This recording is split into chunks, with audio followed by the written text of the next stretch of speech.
Всех с Новым годом! Сегодня у нас 1 января, и в 1 января я решила сделать то, что давно уже не делала. Это мое любимое занятие в Москве было, потому что в Москве это была необходимость. В Праге все-таки, наверное, я больше пользуюсь общественным транспортом, чем каршерингом. Давайте узнаем, как в Чехии обстоят дела с каршерингом.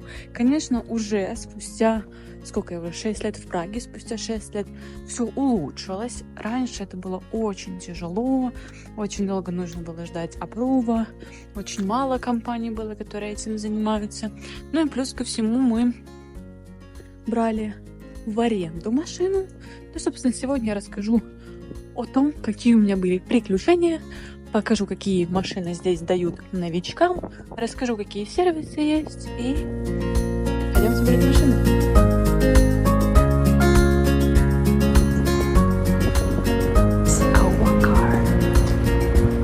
She's waiting for us. Ребят, эта машина моя мечта, потому что я хочу ее себе купить. И сейчас мы первый раз вместе с вами поедем на этой машине. Спустя 2,5 года я себя наконец-то за руль. Честно, очень переживаю. Давайте попробуем. Боже, это такие странные чувства. Охренеть, надо зеркала поправить. Божечки! Ладно, давайте пока. Собственно, все как и у нас. Тормоз и пауэр. Если я не ошибаюсь. И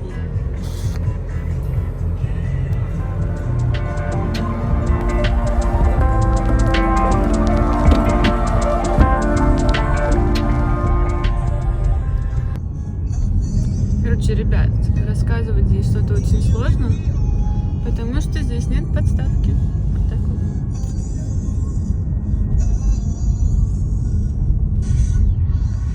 Давайте пока я стою. В общем, все оно помнится, все оно окей. Сейчас на дорогах пусто, поэтому все норм. Вот, я выйду с машины, расскажу вам 2 истории. Потому что сейчас я не рискну снимать, но мне некуда поставить даже телефон. Я бы его поставила, но некуда. Самое главное, наверное, что я хотела бы сказать, это то, что в Праге очень узкие улицы, и здесь крайне тяжело между ними рулить. In 1 kilometer, turn left onto Unad-Razny Lavki. Значит, пока я встала. Самое главное, что нужно знать, это то, что в Чехии обязательно пристегиваться, штрафы очень большие. Скорость, с которой в большинстве своем движется по городу автомобили, это 50 км в час. Раньше я такая думаю, зачем так медленно, да, когда можно быстрее? Но по факту сама дорога устроена так, что ты и будешь ехать столько километров в час. Это нормально.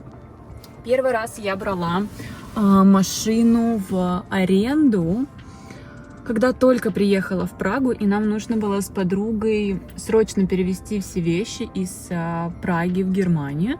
И мы пользовались именно арендой машины, не каршерингом. И там были окей условия. Единственное, там был большой депозит. Но я так полагаю, это было из-за того, что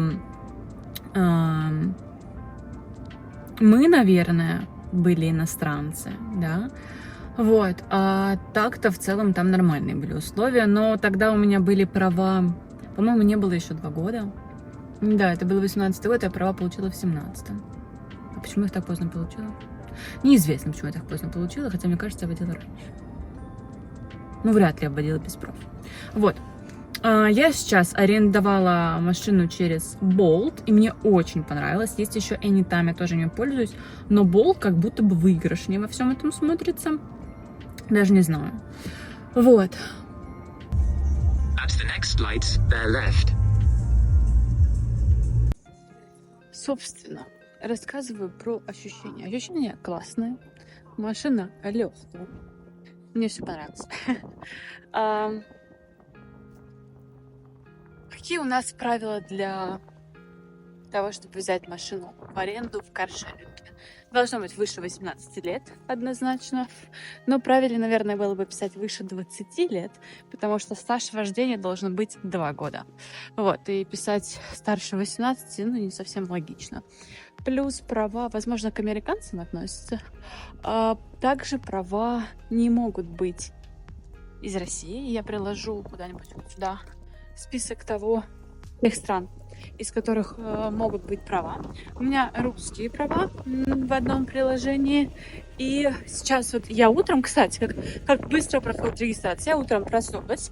В моем приложении любимом не было машин поблизости. Я зашла в Bolt, загрузила свои права, загрузила свой чешский, типа чешскую визу, условно, карточку. И, не знаю, минута заняло, мне опровнули все, и я, собственно, могла взять уже машину. В целом, принцип работы каршеринга никак не отличается от того, какой он в России, ну, либо, наверное, в любых других странах, потому что у них есть типа пакеджи, предложения, балечки. Как на русском-то будет? Когда оно все вместе. Типа выгодное предложение, наверное, да? Не знаю. Вот. И здесь, допустим, есть на час, есть на 2, на 6, на 9 сутки, 2 суток. Ну, то есть, то, насколько удобно. Я на свой день рождения, собственно, 2,5 года назад брала в аренду тоже каршеринг. Надо бегать, кстати, сегодня. Вот, брала в аренду каршеринг, и там был, по-моему, на километраж. То есть суть в том, что вот я взяла сегодня на час 30 километров. И если ты превышаешь, то ты начинаешь там платить сверху за минуты, сверху за километраж. Если ты берешь не пакетом, то ты платишь и за минуты, и за километраж. Вот, и когда я ездила на свой день рождения, я брала на 9 часов, и, по-моему, там было 300 километров. Но я изначально понимала, что мне не хватит километража, потому что я ехала дальше. Вот, открою вам себя и свою личку. И по итогу я заплатила не 1500, а 2200, потому что мы не уложились во время. Потому что я развозила всех своих людей, кто сидел в моей машине, по домам. Что-то уже было поздно. Ну да, и все. Но в целом предложение было окей, но оно, по-моему, было разовым, потому что там были включены километры. А у Anytime, например, сейчас такой прикол пошел, что у них есть предложения, но эти предложения такие, что там сумма и часы, но без километража. То есть, допустим, ты можешь арендовать машину на 24 часа, к примеру, за 800 крон, и все, что ты наездишь, ты заплатишь только за километры, за минуты ты уже не платишь. Почему так? Потому что это все равно выгоднее, потому что ты в противном случае платил бы за парковку. Здесь уже этого не будет, то есть ты по времени вообще не думаешь, у тебя есть 24 часа, а вот километраж, проедешь 2 километра, проедешь, я не знаю, там 202, значит 202. Поэтому километражи в Anytime не включены, а в Болте включены. И можно даже выбрать, сколько ты хочешь включить. А остальное, я думаю, оно все везде одинаковое, плюс-минус сел, поехал. Приехал, парковки здесь по всей Праге. Зоны, я имею в виду, за Прагой, конечно, уже зон нет. То есть вот до последних, я бы сказала так, станций метро, там еще зоны есть. И хер это стало. После последних станций метро уже нет бесплатных парковок. То есть там ты, на время на счетчике будешь, ты там не можешь ставить машину. Вот. Все. Всем спасибо.